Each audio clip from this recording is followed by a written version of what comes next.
I've done my schooling from St. Xavier's. क्या आपकी starting से एजुकेशन के डिसीजन के अंदर आपकी फैमिली का आपके पेरेंट्स का काफ़ी बड़ा रोल रहा है या फिर आपने सेल्फ डिसीजन लिया? मेरे हिसाब से Indian education is more about theoretical, it's not about practical. And I've gone into some few colleges, but I thought that बाहर से करना बेटर है. 12th में बस कॉमर्स विद IP थी. आज हमारे साथ में है नमन बंसाली, जो कि यूके जाने वाले मास्टर्स का प्लान कर रहे थे. मास्टर्स के लिए इन्होंने एडमिशन लिया है. यूनिवर्सिटी कौन सी है, किस कोर्स के लिए जा रहे हैं और इनका बैकग्राउंड क्या है, फ्यूचर प्लान क्या है, काफ़ी सारी चीज़ें हम आपके साथ में शेयर करने वाले हैं. वीडियो काफ़ी इंटरेस्टिंग बनने वाला है क्योंकि जो नमन है वो बिजनेस बैकग्राउंड से भी हैं. स्टूडेंट्स के लिए भी कुछ मैसेज है जो ये शेयर करना चाहते हैं, तो वीडियो को एंड तक जरूर चेक करना. Hi Naman, how are you? I'm good. How are you? All good, all good. तो आपसे काफ़ी सारी चीज़ें हम पूछने वाले हैं और जो आप स्टूडेंट को शेयर करेंगे, आई नो ये काफ़ी इंपॉर्टेंट होने वाला है. और ये स्टूडेंट्स के लिए भी काफ़ी इंपॉर्टेंट है कि जो स्टूडेंट जा रहा है एक्चुअल में उनसे एक आइडिया मिल सके कि उनके माइंडसेट क्या थे, किस तरीके से वो प्लान कर रहे हैं यूके का और क्या रीज़न था, और फ्यूचर में किस तरीके से स्टूडेंट्स को भी प्लान करना चाहिए, खासकर यूके हो या फिर किसी भी अदर ओवरसीज़ कंट्री का. राइट. तो यहाँ पे मैं आपसे 1 बाय 1 करके चीज़ें पूछने वाला हूँ. गाइस, इस वीडियो को एंड तक जरूर देखना क्योंकि ये वीडियो बहुत इंपॉर्टेंट होने वाला है आप सभी के लिए. तो नमन, आप अपने बारे में कुछ थोड़ा बताइए ताकि जो व्यूवर्स हैं उनको एक आइडिया लग सके. I've done my schooling from St. Xavier's Okay. School, Jaipur, and 10th 12th पूरी वहीं से करी है, फर्स्ट से 12th तक. 12th में बस कॉमर्स विद IP थी. तो कॉमर्स विद IP में अकाउंट्स और बिजनेस मैनेजमेंट इन सबसे रिलेटेड था, सब सब्जेक्ट्स वगैरह. Okay. तो वहीं से बिजनेस के बारे में इंटरेस्ट जमा, जो अभी मैं कोर्स करने जा रहा हूँ वो इसी से रिलेटेड है, पूरा फाइनेंस से रिलेटेड है, अकाउंट्स वगैरह एंड एवरीथिंग. एंड बिजनेस में भी वो काम आता ही आता है. राइट. तो 12th करने के बाद मैंने अपना कॉलेज जो है वो भी जयपुर में ही करा था, सेंट जेवियर से, है ना. मैंने बैचलर्स ऑफ बिजनेस एडमिनिस्ट्रेशन करा है. राइट. तो तो फिर अब मैं उसमें भी वही फाइनेंस के कोर्सेज, मैनेजमेंट से रिलेटेड पूरा, और यही सब पढ़ते पढ़ते तो एट द एंड फिर यही डिसाइड हुआ कि बाहर से करना ही बेटर है. मैंने कैट वगैरह भी दिया था, कैट, एनमैट, स्नैप, ये सब एग्जाम्स भी दिए थे. And I got into some few colleges, but I thought that बाहर से करना बेटर है, तो मैंने वे अप को कॉन्टैक्ट करा है. यहाँ पे मैं एक चीज़ आपको पूछना चाहूँगा कि क्या आपकी स्टार्टिंग से एजुकेशन के डिसीजन के अंदर आपकी फैमिली का आपके पेरेंट्स का काफ़ी बड़ा रोल रहा है या फिर आपने सेल्फ डिसीजन लिया कि मुझे फ्यूचर में यही एजुकेशन करनी है या ये मुझे करना है? My parents are very supportive. उन्होंने कहा कि जो भी करना है वो कर लो, ऐसा कुछ नहीं है. उन्होंने कहीं भी प्रेशर नहीं बनाया मेरे पे कि यही करना है, इंजीनियरिंग ही करनी है, डॉक्टर ही बनना है. वो प्रेशर, उन्होंने बोला जो अच्छा लगे वो करो. तो जो भी मेरे डिसीजन है वो मेरे खुद के ही रहे सारे. ऐसा. और इसमें कहाँ तक आपको ऐसा लगा कि ये जो डिसीजन थे कि जो मेरे खुद के थे या पेरेंट्स ने मेरे ऊपर प्रेशर नहीं करा, उससे कितना आपको लगता है कि हाँ ये बेटर है स्टूडेंट्स के लिए कि उनके प्रेशर पे, जो पेरेंट्स का प्रेशर आता है वो ना होकर के वो सेल्फ डिसीजन ले? सेल्फ डिसीजन हमेशा बेटर रहता है क्योंकि आप अपने आप को मौका दे रहे हो कि आप खुद ही अपने ऊपर एक चांस ले रहे हो कि मैं ये कर पाऊंगा या नहीं. Like instead of parents. फिर अगर वो पेरेंट्स का प्रेशर होता, इन फ्यूचर नहीं होता, तो at the end of the day आप उनको ब्लेम कर रहे हो कि भाई आपकी वजह से नहीं हुआ, आपने इतना प्रेशर बनाया. और आप खुद ही डिसीजन ले रहे हो तो पेरेंट्स का सपोर्टिव होना भी बहुत ज़रूरी है. और आपको खुद को डिसीजन लेना आना चाहिए क्योंकि it's your life. Mostly life change होती है स्टूडेंट की जब उनकी 10th कंप्लीट हो चुकी होती है. आफ्टर 10th उन्हें सब्जेक्ट्स लेने होते हैं. हाँ. जो कि उन्हें एक आइडिया लग जाता है कि पहले से एक माइंडसेट डाला जाता है कि 10th के बाद में सब्जेक्ट लेने से 11th में ये सब्जेक्ट्स आएंगे, कितना हार्ड होंगे. 12th में जब आपके बोर्ड एग्ज़ाम लगेंगे तो कितना हार्ड होगा. तो उस टाइम पे स्टूडेंट्स को क्या माइंडसेट लेना चाहते हैं, क्योंकि कहीं ना कहीं ऑडियंस जो है पेरेंट्स भी इस चीज़ को समझ सके या फिर जो 10th पास आउट स्टूडेंट्स हैं उनको भी एक आइडिया लग चुके. हाँ, मतलब आपको ये देखना पड़ेगा कि आपका एरिया ऑफ माइंडसेट क्या है, आपका माइंडसेट क्या है कि आपको क्या चूज़ करना है ना. तो वो बहुत ही इंपॉर्टेंट फैक्टर है. और साथ ही साथ आपको ये भी क्लियर होना चाहिए कि मुझे ये बनना है, बट आपको अपने पेरेंट्स को भी कन्विंस करना पड़ेगा, उनको समझाना पड़ेगा कि मैं ये करना चाहता हूँ और मैं चाहता हूँ कि आप मेरे को सपोर्ट करें इन एवरीथिंग. तो अब जो बच्चा साइंस में अच्छा है वो डेफिनेटली PCM या PCB लेगा, व्हाटएवर. और जो कॉमर्स में अच्छा है उसको वो चूज़ तो आपके अकॉर्डिंग क्या कंपटीशन में जाना बेटर है ये देख करके कि लाइक मेरे जो फ्रेंड सर्कल हैं वो भी इस फील्ड में जा रहे हैं, या अपने आप को ही एक डिस्कवर करना चाहिए option? You should always discover yourself. मतलब एक वो फैक्टर होता है कि मेरा फ्रेंड कॉमर्स ले रहा तो मैं भी कॉमर्स लेता हूँ, साथ में रहेंगे दोनों भाई, सब साथ में पढ़ेंगे, तो वो भी एक ऐसा फैक्टर होता है। मेरे साथ भी हुआ था, मेरे मेजॉरिटी फ्रेंड्स ने कॉमर्स लिया था, तो मेरे पास एक ये फैक्टर भी था कि मुझे इसलिए भी कॉमर्स लेना है ऐसा। बट मैं साथ ही साथ बिजनेस भी संभाल रहा था फादर का अपने, है ना, और मैं खुद की कंपनी भी शुरू कर चुका हूँ ऐसा, तो इसलिए भी मेरे को कॉमर्स वगैरह लेनी थी क्योंकि मेरा एरिया ऑफ माइंडसेट ही वही था। इसलिए बिजनेस माइंडसेट, फैमिली बैकग्राउंड, और इसको भी अपन आगे पूछेंगे आपसे। एक चीज़ मैं आपसे यहाँ पूछना चाहूँगा कि इंडियन एजुकेशन सिस्टम को आप किस तरीके से डिस्क्राइब कर सकते हैं, अगर बात की जाए एक्टिविटी पर्पस से या फिर स्टडी पोर्शन पर्पस से? मेरे हिसाब से Indian education is more about theoretical, it's not about practical. So you have to learn more things, you have to recognize more things ऐसा, but I think it should be more practical because practical चीज़ों से ही आगे Excel करने को मिलता है आपको। Theory वाली चीज़ें मेरे को तो आज तक कहीं काम नहीं आई ऐसा कि मैं थ्योरी पढ़ के अपने बिजनेस में अप्लाई कर रहा हूँ और वो काम कर रही है। The practical thing that makes more sense. But मैंने एक यूके के एक स्टूडेंट का वीडियो देखा था, इसके अंदर वो अपना एक्टिविटी डेली एक्टिविटी बता रहे थे। वो कुछ इस तरीके से बता रहे थे कि मॉर्निंग में जाते ही उनकी लाइक चाहे वो यूके इंग्लिश लैंग्वेज कंट्री है, वहाँ पर फर्स्ट लैंग्वेज इंग्लिश है, बट फिर भी उनको इंग्लिश सिखाई जाती, राइट? तो फर्स्ट क्लास उनका इंग्लिश का था। उसके बाद में ही फर्स्ट क्लास के बाद ही उनका लंच ब्रेक हुआ, एक ब्रेक हुआ जिसमें वो ब्रेकफास्ट वगैरह कर रहे हैं, स्कूल में ही प्रोवाइड किया जा रहा है। देन उनकी कुछ क्लास हुई जिसमें लाइक जो माइंड पे जोर देने वाली क्लासेस हो गई। उसके बाद में लाइक डेली एक्टिविटी होती, चाहे वो गेम से रिलेवेंट हो, लोग एक दूसरे से बैठ करके क्लब में बात करें, उस तरीके से हो। उसके बाद में उनको एक कल्चरल एक्टिविटी में इंक्लूड किया गया, उसके बाद में उनका डे कंप्लीट हो गया, और ये डेली बेसिस पे चलती है। अगर इस चीज़ को अपन कंपेयर करें और इंडियन एजुकेशन में अगर इस चीज़ को इम्प्लीमेंट करना हो तो आपके अकॉर्डिंग क्या चीज़ होनी चाहिए? अब अगर ये चीज़ इंडिया में हो जाती है तो हर बच्चा किसी ना किसी फील्ड में तो एक्सेल कर ही सकता है, बट एक ऐसा वैसा माइंडसेट होना चाहिए कि मुझे करना है तो मुझे करना ही है ऐसा। ये माइंडसेट बहुत ज़रूरी है कि आलस करना, वो करना, इट्स बैड, है ना। एक पोर्शन आपने बताया था कि इंटरव्यू से पहले जब अपन डिस्कशन कर रहे थे, आपने बताया था कि आपका लाइक 30% स्कूल में अटेंडेंस होती थी, 70% आपका गेम में होता था। हाँ, because I was more into sports, cricket and football मैं दोनों खेलता हूँ, दोनों में डिस्ट्रिक्ट खेल चुका हूँ ऐसा। और बाकी जो भी काउंटी क्रिकेट आपने अगर सुना हो, मैं काउंटी क्रिकेट भी खेला हूँ ऐसा, और टूर्नामेंट्स वगैरह जो होते रहते हैं उसमें पार्टिसिपेट करता रहता हूँ। मैं फुटबॉल नेमा जूनियर चैम्पियनशिप हुई थी और उसके सेमीफाइनल से भी पहुँचा ऐसा। हाँ, तो आपका एक ये जरूर रहा है कि स्पोर्ट्स में आपका एक्टिविटी पार्ट काफ़ी रहा है। हाँ, मतलब मैं एक्टिविटी बेस्ड ज़्यादा हूँ, मैं पढ़ाई में वैसा इतना मतलब ठीक है, थोड़ा बहुत करना ही पड़ता है, वो करना ही चाहिए सबको, क्योंकि वो नॉलेज बहुत ज़रूरी होती है इसीलिए। But I am more about activity based, है ना, सोशल इंटरेक्शन एंड एवरीथिंग। वो कॉन्टैक्ट्स बनाना, लोगों से बात करना ही एक अलग रूप निकल के आता है आपका, तो वो भी फैक्टर बहुत ज़रूरी है। तो आफ्टर 12th जैसा आपने बताया मुझे कि आपने इंटर्नशिप भी की है, हाँ, कंपनीज में, आई थिंक जॉब भी किया आपने कहीं ना कहीं।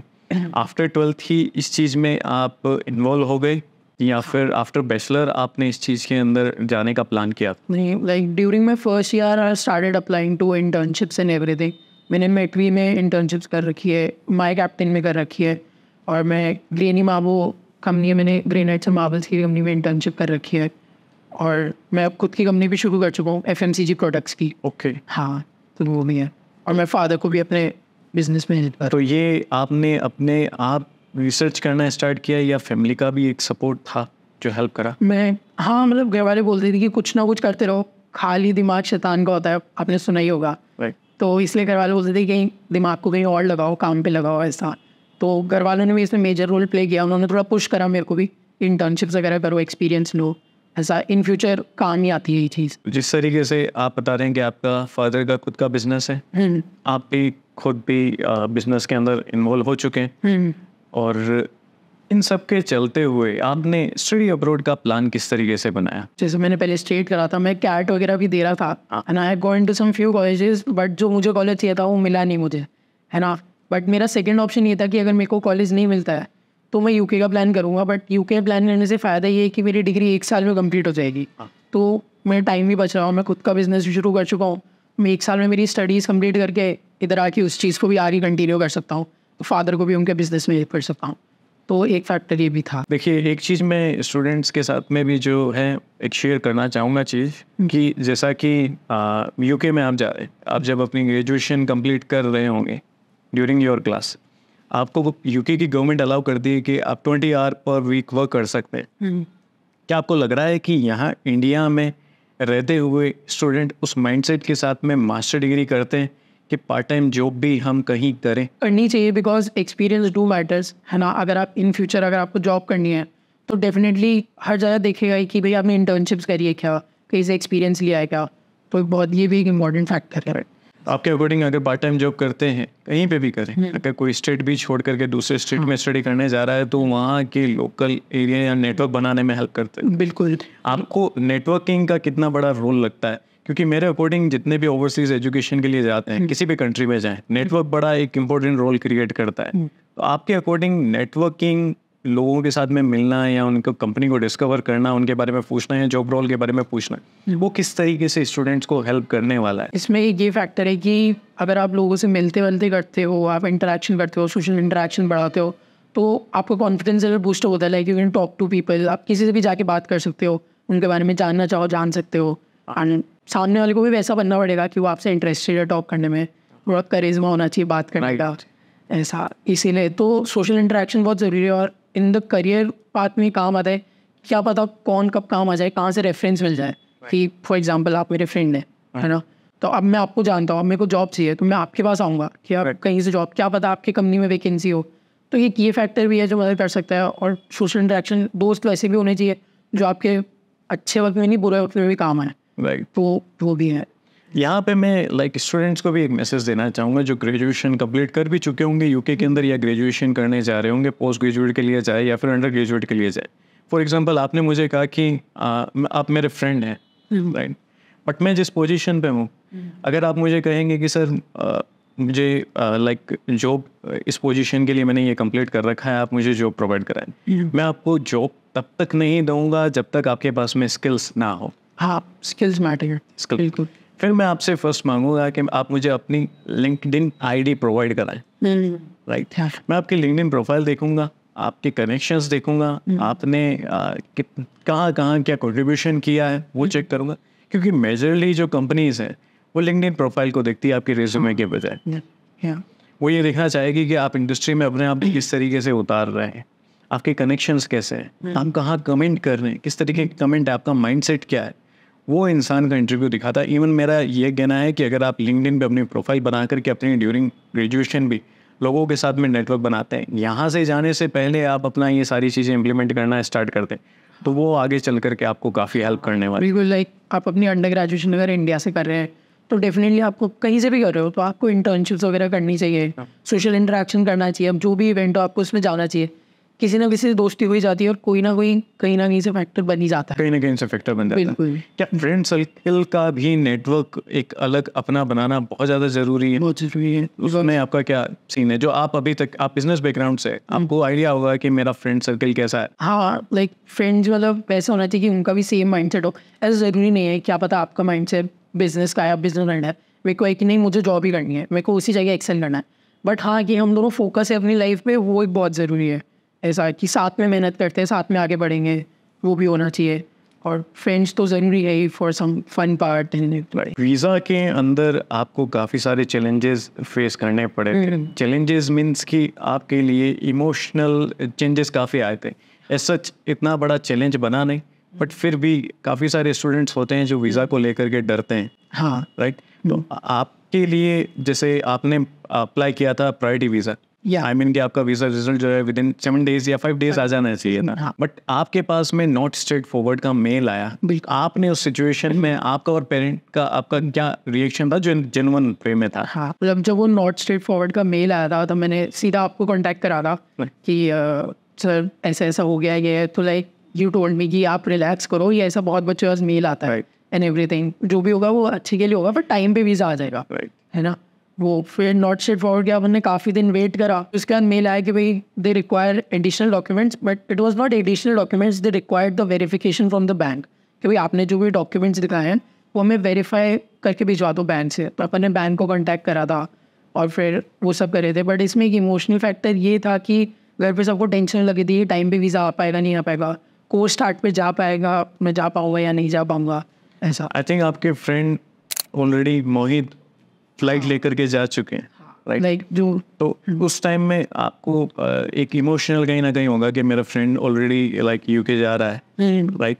मैं उस चीज़ को कब तक अचीव कर पाऊँगा, या फिर आपके फादर का भी कुछ इस तरीके से रिएक्ट रहा होगा। उस टाइम में आपको वेव के एंड से टीम से लाइक सुरेश ने आपको काफ़ी हेल्प की होगी, काफ़ी गाइड किया होगा, सुरेश भैया गाइड, राइट? तो वो सपोर्ट आपको किस तरीके से हेल्प करा, और स्टूडेंट्स को भी अपने तरीके से इमोशन को किस तरीके से कंट्रोल करना चाहिए? हाँ, मतलब एक वो है कि मतलब आपको अपना गुस्सा कंट्रोल, थोड़ी इमोशंस को कंट्रोल में रखना चाहिए, बिकॉज भगवान परीक्षा ले रही है। मतलब पेशेंस बहुत ज़रूरी होता है, लाइक बिना पेशेंस के you can't do anything. Patience life में हर जगह काम आता है, तो आप में पेशेंस होना चाहिए। सुरेश सर भी मेरे को ये बोलते थे कि पेशेंट रहो, है ना, तो आपको फल ज़रूर मिलेगा, है ना, आपका वीज़ा कंफर्म आएगा। ऐसे करके ही गाइडेड मी रियली वेल, है ना, he was very supportive in every factor. मेरे साथ हर चीज़ लेट हुई, मेरा ऑफर लेटर भी लेट आया, मेरा कैश लेटर भी लेट आया, मेरा वीज़ा भी लेट आया, ऐसा। तो he guided me really well, बहुत सपोर्टिव रहे, जहाँ पे भी हेल्प चाहिए थी he was there for me to help. I think students को सब्र और सफ़र हाँ दोनों करना पड़ता है आपको, राइट? हाँ। आप यहाँ ये पूछना चाहेंगे कि आप अपनी education like Indian education system से निकल कर के आए हैं, इंडियन स्टूडेंट्स का माइंडसेट क्या होता है, और ओवरसीज़ एजुकेशन को लेकर के आई थिंक बहुत कम लोगों को अवेयरनेस होती है। लोगों को किस तरीके से अवेयरनेस आनी चाहिए? क्या ओवरसीज़ एजुकेशन बेटर है, या जो इंडियन स्टूडेंट का माइंडसेट है वो उनको किस डायरेक्शन में लेकर के जाता है? हाँ, जैसे इंडियन एजुकेशन सिस्टम में ये है कि मतलब कुछ चीज़ें अच्छी भी है, पर कुछ चीज़ें इम्प्रूव करने की ज़रूरत नहीं है। ऐसा नहीं है कि बहुत ज़्यादा बुरी है, बट कुछ चीज़ें को इम्प्रूव करना है। जैसे मैंने आपको बताया था कि it's more about theoretical learning, वो थोड़ा प्रैक्टिकल लर्निंग होना चाहिए। छोटे 50-50 या फिर 60-40 या 70-30, ऐसे जो भी है वो थ्योरेटिकल कम होना चाहिए, प्रैक्टिकल लर्निंग ज़्यादा होनी चाहिए। जैसे आपने बताया था कि आपकी यूके में वो स्टूडेंट है, उनकी सुबह इंग्लिश क्लास होती है, फिर कल्चरल एक्टिविटी होती है। तो एक ही फैक्टर अगर इंडियन एजुकेशन सिस्टम में इम्प्लीमेंट हो जाए तो ये बच्चों को बहुत हेल्प करेगा, उनका कॉन्फिडेंस बूस्ट करेगा, उनको एक क्लैरिटी मिलेगी कि मुझे इन फ्यूचर क्या करना है। जैसे 10th में आप बोल रहे थे कि 11th में आपको सब्जेक्ट चूज़, बहुत जनों को पता ही नहीं होता है कि उन्हें क्या चूज़ करना है, ऐसा। तो एक वो फैक्टर है। और ओवरसीज़ एजुकेशन भी बहुत सही है ना, अगर जो बाहर पढ़ना चाहते हैं सही है। बाहर लाइफ स्टाइल ऐसे कहते हैं कि बहुत अच्छी है ना, बाहर आप पैसे कमाओगे वो होगा, बट उधर खर्चे भी उतने ही है ना, करेंसी वगैरह और वो सब बहुत फैक्टर्स है।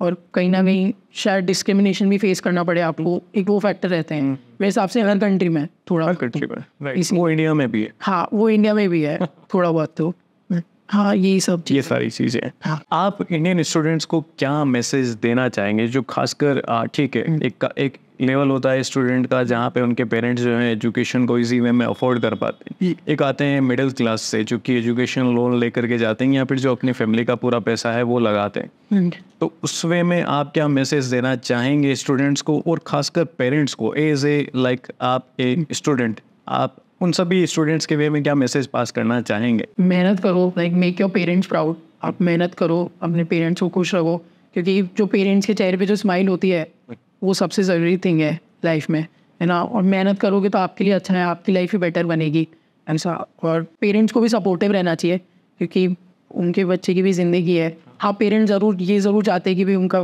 बेटा या बेटी आगे बढ़े, अच्छा बने, बड़ा आदमी बने और वो सब चीज़ें, बट पेरेंट्स को सपोर्टिव रहना चाहिए। जैसे मेरे पेरेंट्स स्पोर्ट्स में भी काफ़ी सपोर्टिव रहे हैं मेरे लिए, है ना। वो चाहते अगर क्रिकेटर बनना है तो इस फील्ड में चले जाओ, बट दे वांटेड कि जो भी मैं करूँ मैं 100% ऑल इन हो जाऊँ, कि मेरे को सिर्फ अब यही करना है, मेरा सारा फोकस वहीं पे है।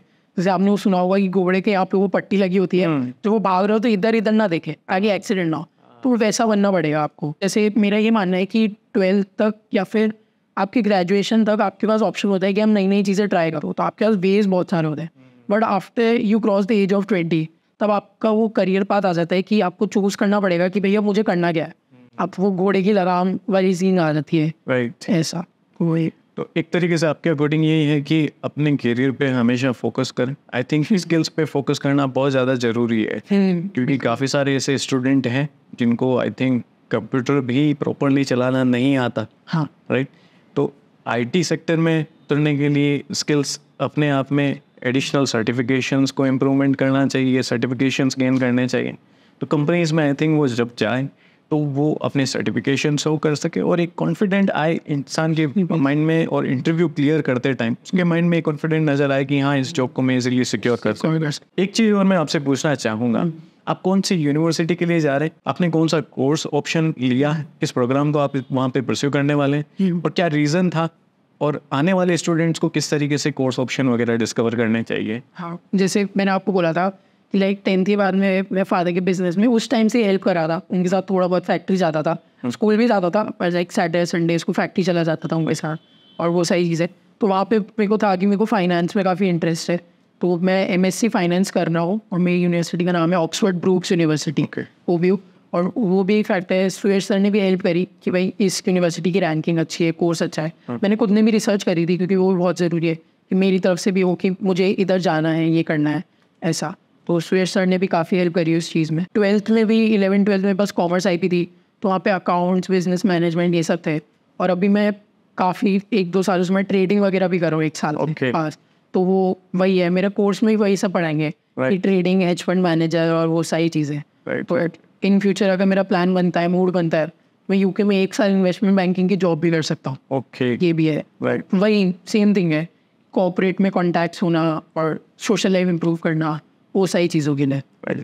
स्टूडेंट को सारी चीज़ें, आई थिंक मुझे आपसे एक पॉजिटिव वाइब ये ज़रूर देखने को मिली कि अगर आपकी तरह अगर स्टूडेंट माइंडसेट लेकर के चलें, तो जो जॉब मार्केट के अंदर जो कहते हैं कि काफ़ी लोग जो हैं जॉब सिक्योर नहीं कर पाते, आई थिंक वो जॉब सिक्योर करना स्टार्ट कर देंगे। मे बी राइट, कॉन्फिडेंस होना चाहिए आप में, राइट, आवाज़ में, या फिर लगना चाहिए कि सामने वाले से बात करे तो इट्स अ गुड थिंग, मतलब मज़ा आ रहा है सामने वाले से बात करने में, he is confident enough about him और हर।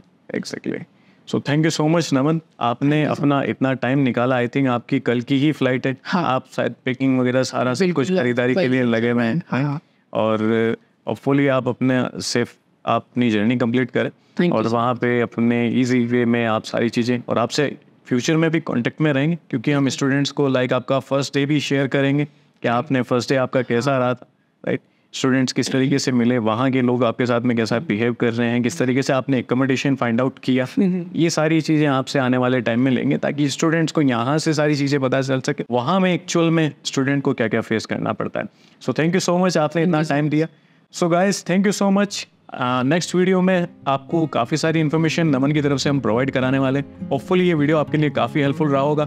ऐसे ही वीडियोस अगर आप चाहते हैं रेगुलर आपको मिलते रहे, उसके लिए आप चैनल को सब्सक्राइब करें, बेल आइकन प्रेस जरूर करें। Thank you.